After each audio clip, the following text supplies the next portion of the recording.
Let us pray in the name of the Father, and of the Son, and of the Holy Spirit. Amen.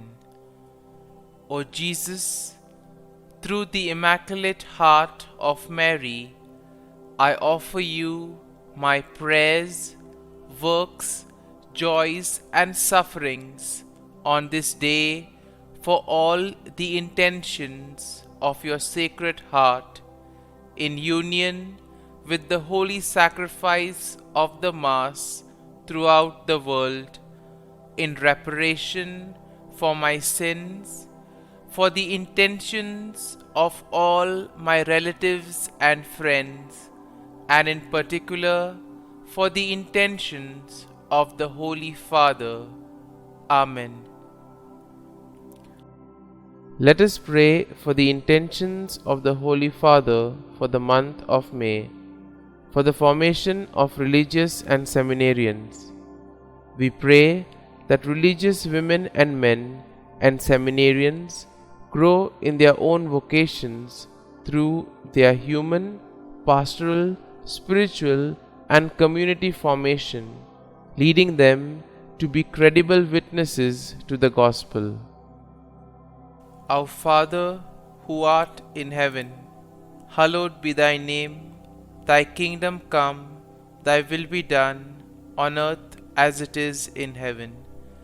Give us this day our daily bread, and forgive us our trespasses, as we forgive those who trespass against us.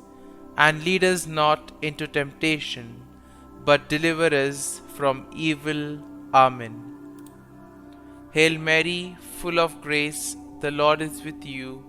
Blessed are you amongst women, and blessed is the fruit of thy womb, Jesus. Holy Mary, Mother of God, pray for us sinners, now and at the hour of our death. Amen. Glory be to the Father, and to the Son, and to the Holy Spirit, as it was in the beginning, is now, and ever shall be, world without end. Amen. My dear friends, as we gather in the presence of the Lord, as we begin this new day, let us thank the Lord first and foremost for the gift of this day. Very often in life, we realize that we experience many things, we get many gifts, but we do not appreciate them. Similarly, when we look back at our lives, right from the time of our birth until now, there may have been numerous blessings, numerous gifts that we have received. But sometimes because of our busy schedule, sometimes because of our carelessness, we often fail to thank the Lord for the blessings, for the graces that we have received. And therefore, as we spend this time with Him in the morning, as we offer this day to the Lord, let us begin with an attitude of gratitude. Let us thank Him for all the things that He has done for us, that He is doing for us, and which He will continue to do for us in the future. And therefore, my friends, let us first and foremost begin by thanking the Lord for the gift of life. Lord, we thank you for giving us this day, a new day, to experience your love, joy, and mercy.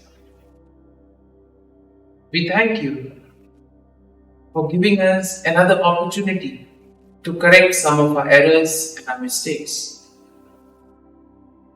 Lord, we also thank you for the various opportunities that you have given us. Opportunities to work on our talents, opportunities to complete some other tasks. Lord, we also thank you for the gift of the people in our lives. We thank you for our parents, friends, relatives, near and dear ones, and all those who play a very important role in our lives. Most importantly, Lord, We thank you for those people who have dedicated their time and energy and have helped us become who we are. It is because of the dedication, of the effort of these individuals that we have become who we are. And therefore, Lord, we ask you that you bless them abundantly. Lord, we also thank you for the numerous experiences that we have had. There have been some very good experiences which we will always cherish. But there have also been experiences that have been difficult, that have not been very easy. And therefore, Lord, we thank you for those experiences as well, because they have taught us a lot in life. These difficult experiences have helped us become better individuals. It has helped us to become stronger. Therefore, Lord, today we offer up to you everything, our difficulties, all our worries, and we place them at your feet. Lord, you said, come to me, all those who labor and are tired, and I will give you rest. All of us long for peace, all of us long for rest. And therefore, Lord, we come to you, knowing that you will give us rest, you will give us peace of mind, heart, and body. And above all, that you will guide us in whatever we do. My dear friends, we shall now reflect and meditate on Psalm 67. Now, Psalm 67 is a psalm of praise and a prayer for God's blessings to be extended to all nations. It is a relatively short psalm, but it carries a powerful message of God's universal sovereignty and His desire for all people to know His salvation. Now, the psalm can be divided into three main sections. The first being a plea for God's blessing, which can be found in verses 1 to 2. Then you have a call for the nations to praise God, and this can be found in verses 3 to 5. And finally, there's a declaration of God's ongoing blessings, which we find in verse 6. Now, verses 1 to 2 go like this. God, be merciful to us and bless us, and cause His face to shine upon us, that your way may be known on earth, your salvation among all nations. And here we see that the psalm begins with a plea for God's mercy and blessings upon His people. Now the psalmist asks for God's favor to shine upon them, with the ultimate goal that God's way and salvation would be made known to all nations. And this also indicates a broader perspective where the blessings given to Israel are not solely for their benefit, but it is also for the purpose of drawing all other people to God. Now in verses 3 to 5, it goes something like this. Let the people praise you, O God. Let all the peoples praise you. O let the nations be glad and sing for joy. For you shall judge the people righteously and govern the nations on earth. And therefore, in this section, we see that the psalmist calls for all nations and peoples to praise God. The psalmist expresses a desire for the nations to experience gladness and joy in recognizing God's righteous judgment and sovereign governance over the world. And therefore, this theme in a way emphasizes God's role as the ultimate ruler and judge over all nations. And therefore, here we see that God's mercy, God's love and grace is not only for a particular set of people, but it is available to everyone, provided that they are open to Him. And therefore, even in our life, we see that the more we place our faith and trust in the Lord, the more blessings we receive, the more graces we experience. And therefore, verse 6, the last part of the psalm, goes like this. Let the peoples praise you, God, let all the peoples praise you. And therefore, the psalm concludes by reiterating the call for all the people to praise God. And therefore, this repetition, we see that let the peoples praise you, O God. This is repeated twice. And therefore, this emphasizes the central theme of the psalm, which is the universal praise and recognition of God's sovereignty and blessings. Now, we began today's prayer saying that we need to thank the Lord. We need to praise Him for all the blessings, graces that He has given us all throughout our lives. And therefore, this psalm affirms it.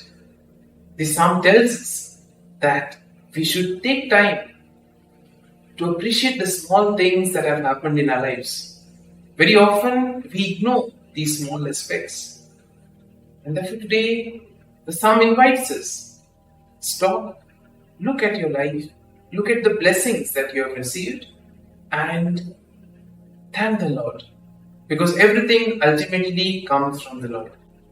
And therefore, my dear friends, overall, Psalm 67 is a succinct but profound psalm that expresses the psalmist's desire for God's blessings to be extended to all nations and for all peoples to praise God.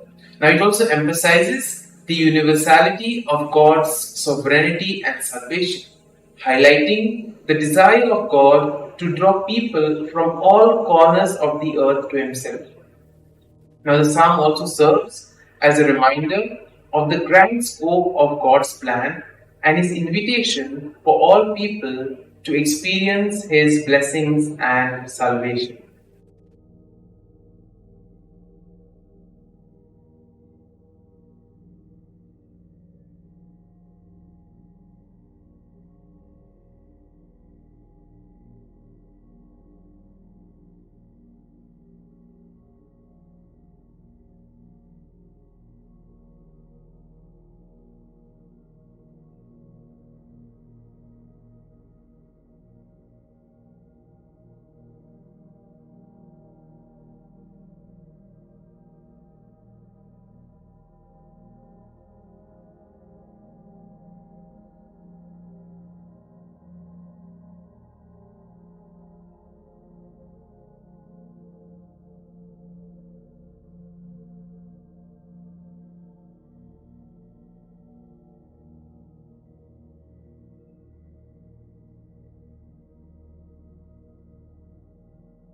Prayer to Saint Michael the Archangel for protection.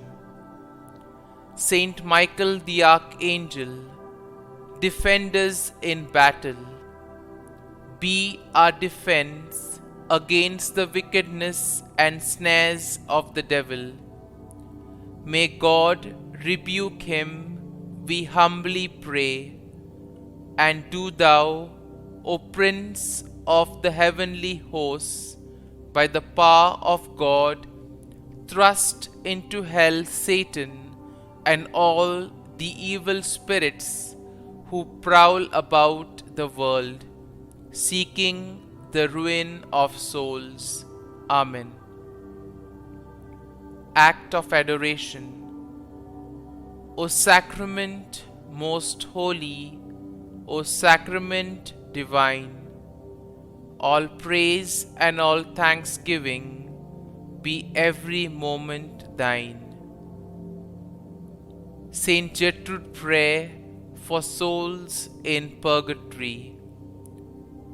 Eternal Father, I offer Thee the most precious blood of Thy divine Son, Jesus, in union with the masses said throughout the world today, for all the holy souls in purgatory, for sinners everywhere, for sinners in the universal church, those in my own home and within my family. Amen.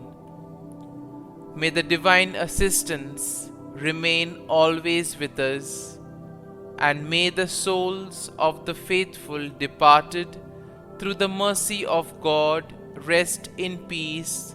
Amen. Glory be to the Father, and to the Son, and to the Holy Spirit, as it was in the beginning, is now, and ever shall be, world without end. Amen.